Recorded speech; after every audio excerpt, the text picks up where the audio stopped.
Hello! కానమోకు కథావచనం మోహనవచనం పరిజ్ఞాన హితభాండం శ్రోతలకు ఆహ్వానం నమస్కారం.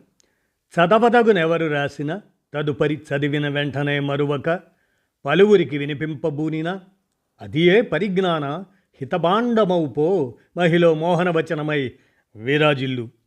పరిజ్ఞాన హితభాండం లక్ష్యం ప్రతివారీ సమాచార హక్కు.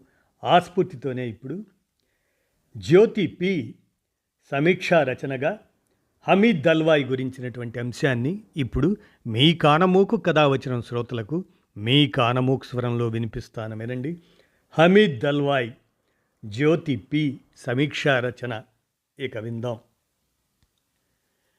ఏ మతాన్ని విశ్వసించని, ఏ మతాన్ని కించపరచని రాజ్యాంగబద్ధుడైన లౌకికవాది హమీద్ దల్వాయి తాను జన్మించిన కొంకణి ప్రాంతపు ముస్లింల భాషనే తన భాష చేసుకొని అందులోనే రచనలు చేశారు.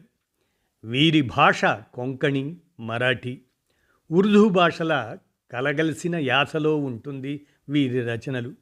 ఉర్దూ భాషను ముస్లింలందరిపైన రుద్దటం ఒక పాన్ ఇస్లామిక్ ఐడెంటిటీ కోసమే అని నమ్మి తన ప్రాంతీయతను వీడక తాను మాట్లాడే భాషలోనే రచనలు చేశారు హమీద్ దల్వాయి. వారి కథలను తెలుగీకరించడం తెలుగు సాహిత్యంలో జరిగిన మంచి ప్రయత్నం. దీనికి ఎలిమి పబ్లిషర్లను, అనువాదకురాలు ఓల్గా గారిని అభినందించాలి.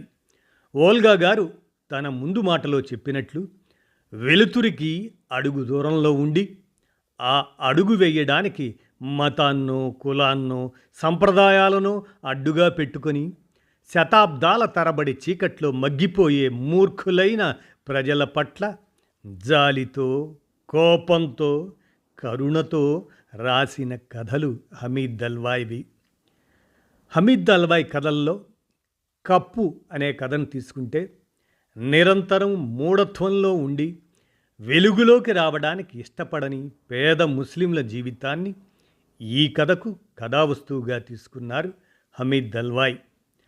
ఆ ఇంటిలో ఒక్కడు విద్యను అభ్యసించి ఆ ఇంటిలోని వారిని అంధకారం నుండి దూరం చేయాలని ప్రయత్నిస్తే ఆ ఇంటి వ్యక్తులు అతన్ని ఆ అంధకారంలోకి నెట్టేయడం, చివరకు అతను ఆ ఇంటి కప్పును కూడా దాటలేని విధంగా బందీ అయిపోవటం ఈ వ్యవస్థ ముస్లింలలోని జ్ఞాన పిపాసను చంపేసే పరిస్థితులను వివరిస్తుంది. శవాలతో సంభోగానికి కోరుకునే మానసిక రుగ్మతను నిక్రోఫీలియా అంటారు. ముస్లిం సమాధులను తవ్వి ఆ శవాలపై కప్పిన వస్త్రాన్ని అదే కఫన్ అంటారు. ఆ వస్త్రాన్ని దొంగిలించే వ్యక్తి ఓ అందమైన శవం పట్ల మోహాన్ని ప్రదర్శించి కొంతసేపు ఆ మోహంలో కొట్టుకుపోవటం కఫన్ చోర్ అనే కథలో కనిపిస్తుంది.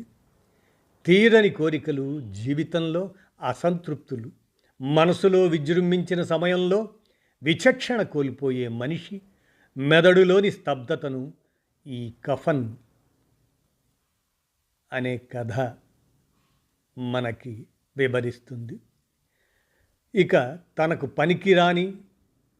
పనిరాని స్త్రీ, తాను నిరాకరించిన స్త్రీ మరో వ్యక్తిని చేరుకుంటుందని తెలిసి ఓ సగటు మగాడి మనస్సు ఈర్ష్యతో నొప్పిని అనుభవించడానికి అని వివరిస్తుంది నొప్పి అనే కథ హమీద్ దల్వాయిది. తాను కాదన్న స్త్రీపై కూడా తన హక్కు వదులుకోలేని మగవాడి కథ ఇది. వారి కష్టాలు, అవసరాల నడుమ కూడా నిలిచి ఉండే నిస్వార్థపు స్నేహాన్ని చర్చించే కథ 10 రూపాయల నోటు. అది హమీద్ దల్వాయి గారిది. బ్రతుకు పోరాటంలో ఎప్పుడైతే మనిషి మరొకరి సొత్తుని తన సొంతం చేసుకోవాలని స్వార్థాన్ని పెంచుకుంటాడో, అవసరాన్ని మించి కూడబెట్టాలనుకుంటాడో, అప్పుడు అతను గాడిదతో సమానంగా జీవిస్తాడు. ఈ ఇతివృత్తంతో నడిచే కథ మనిషి గాడిద. ఈ కథ చదువుకొని ఓ ఉన్నత స్థానంలో సమాజంలో నిలబడి తన జీవితపు నిర్ణయాలను తాను తీసుకోలేక ఇతరులు ఆడించినట్లు ఆడే ముస్లిం స్త్రీల అసహాయతను తెలిపే కథ జమీలా జావేద్. ఈ కథ పనికిమాలిన మనిషే కాని కళాకారుడు, పేదరికానికి ఆదర్శాలకు మధ్య నలిగిపోతూ తనలోని రచయితను బతికించుకోవటం కోసం మనిషిగా కొంచెం కొంచెం హరించుకుపోయే కథ ఇది. అది రచయిత కథలాగా అనిపిస్తుంది. కెరటం కథ రచయిత హమీద్ దల్వాయ్ తాను సృష్టించే కాల్పనిక పాత్రలతో అనుభవించే పొజెసివ్నెస్ను చర్చిస్తుంది. తాను నిజం అని నమ్మి ఇంకొకరి కన్నీటి గాథకు స్పందించి దాన్ని కథగా మారిస్తే అది నిజం కథ కాదని, కాల్పనిక అల్లిక అని తెలిసినప్పుడు సదరు రచయిత సంతోషించడు. తన ఎదురుగా ఉన్న వ్యక్తి జీవితంలో ఆ కష్టాలు లేనందుకు ఆనందించడు.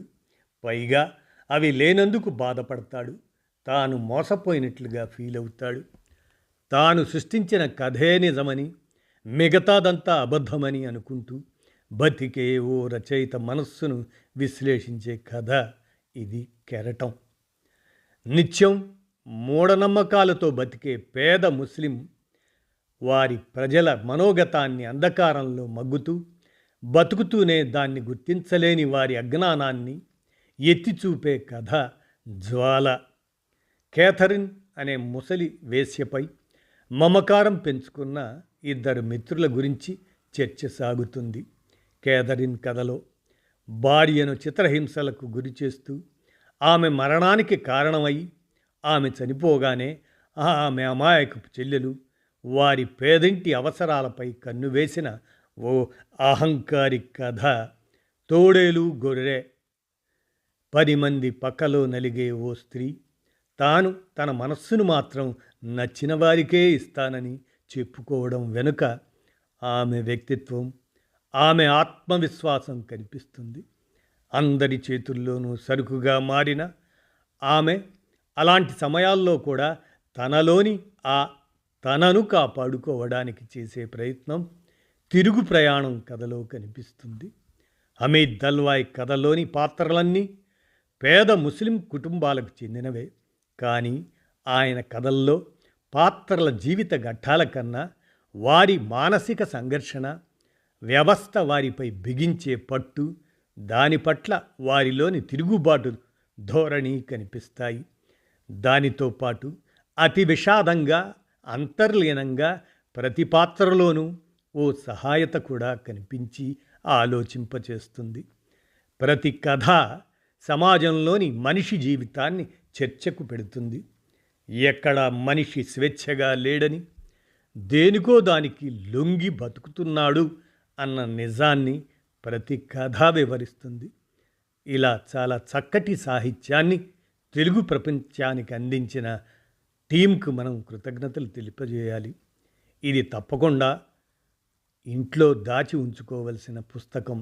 హమీద్ దల్వాయ్ గారి కథలు ఇవి ఓల్గా గారు తెలిగించారు. ముఖ్యంగా కథారచనలోని వినూత్న శైలులను అధ్యయనం చేయడానికి ఉపయోగపడే కథలు ఇవి అంటూ జ్యోతి పి. హమీద్ దల్వాయ్ కథల మీద సమీక్షా రచన అందజేయగా మీ కానమోకు కథావచనం శ్రోతలకు మీ కానమోకు స్వరంలో వినిపించాను. విన్నారుగా, ధన్యవాదాలు.